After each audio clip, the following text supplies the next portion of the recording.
For years, I thought survival was the same thing as living.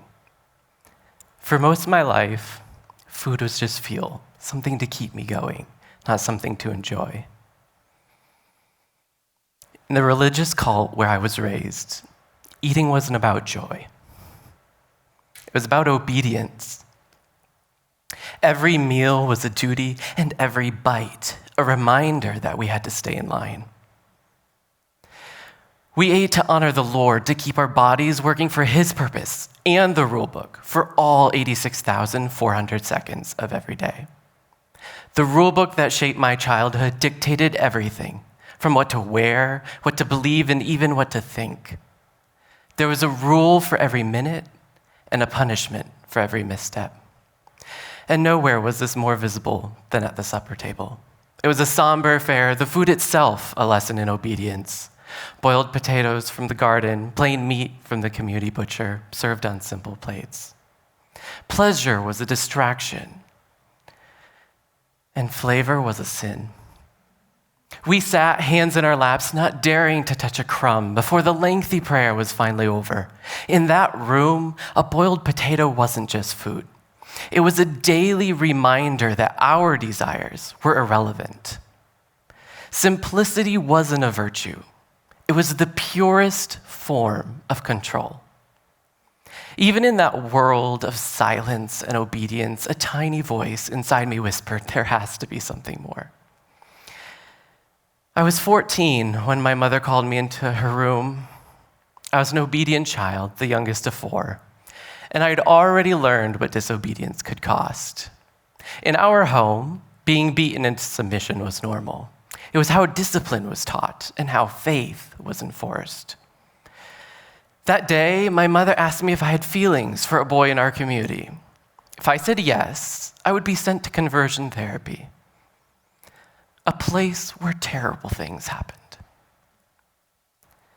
So I did what any teenager trying to survive an oppressive world would do. I dropped to my knees and I began to pray the sinner's prayer.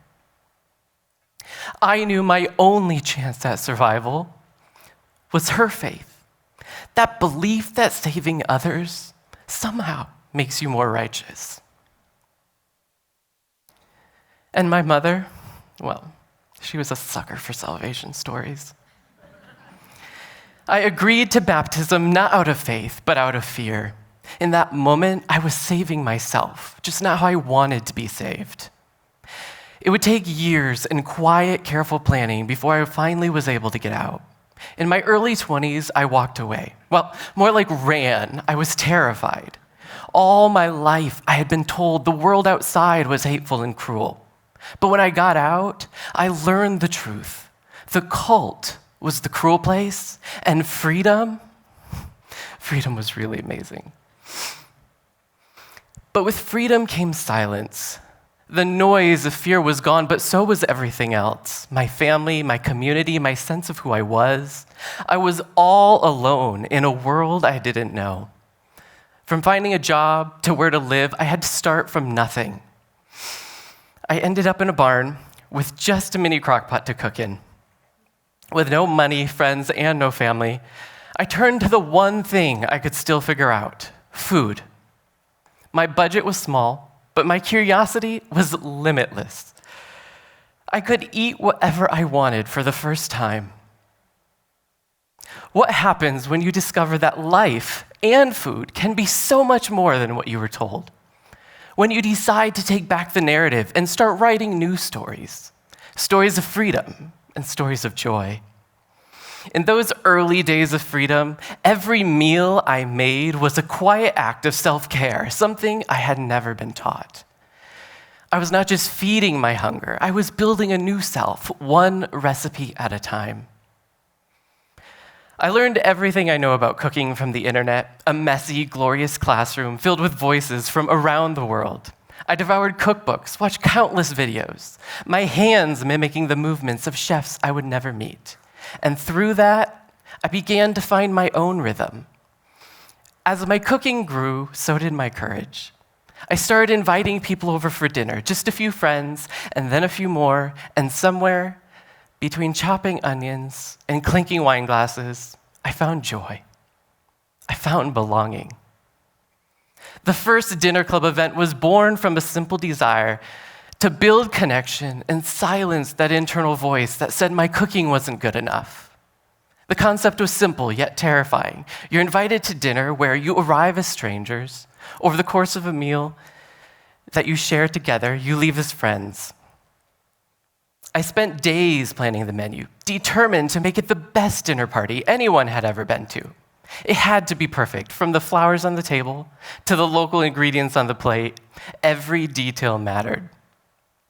By the morning of the event, I was up at 7 a.m., cooking, tasting, and prepping, because in just 12 hours, I believed it would all be decided.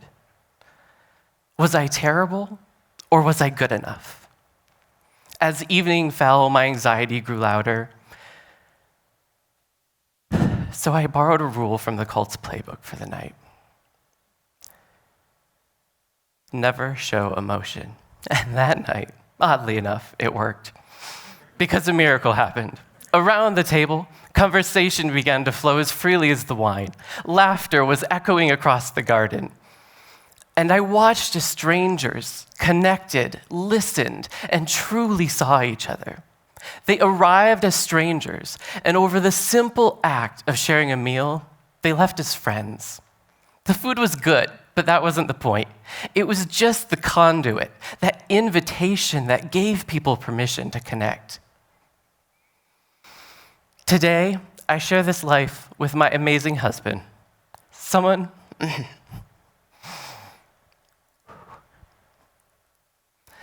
who didn't grow up in the world I escaped, but who shares my desire. Sorry.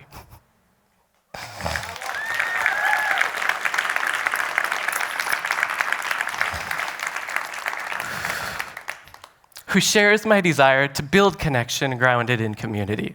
Together, we host these dinners while he greets guests and pours the wine. I'm in the kitchen, cooking and connecting with people.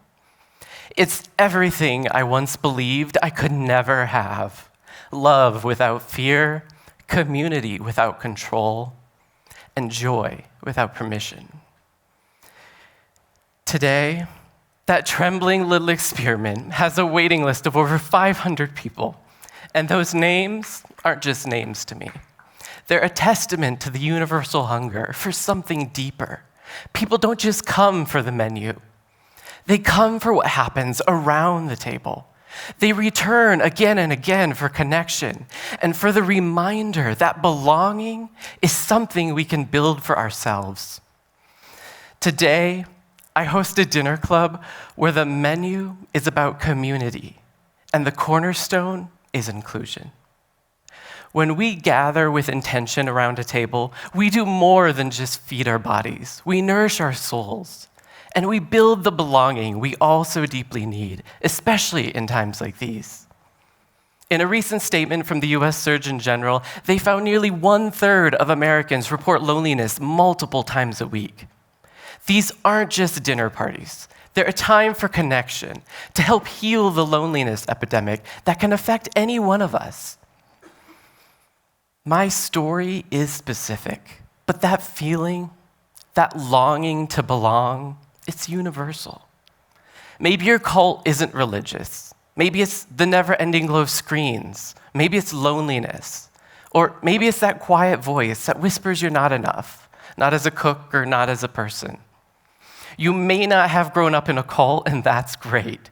But maybe you felt trapped by fear, expectations, or your own idea of who you're supposed to be. We all have a table we need to reclaim, and taking it back doesn't require cooking a 5-course meal. It just requires intention. Order pizza and put your phones in a basket. Invite a coworker for coffee and have a real conversation. Find your table, take it back, and redefine it as a place of joy and healing. Because when we gather, we begin to rewrite our stories.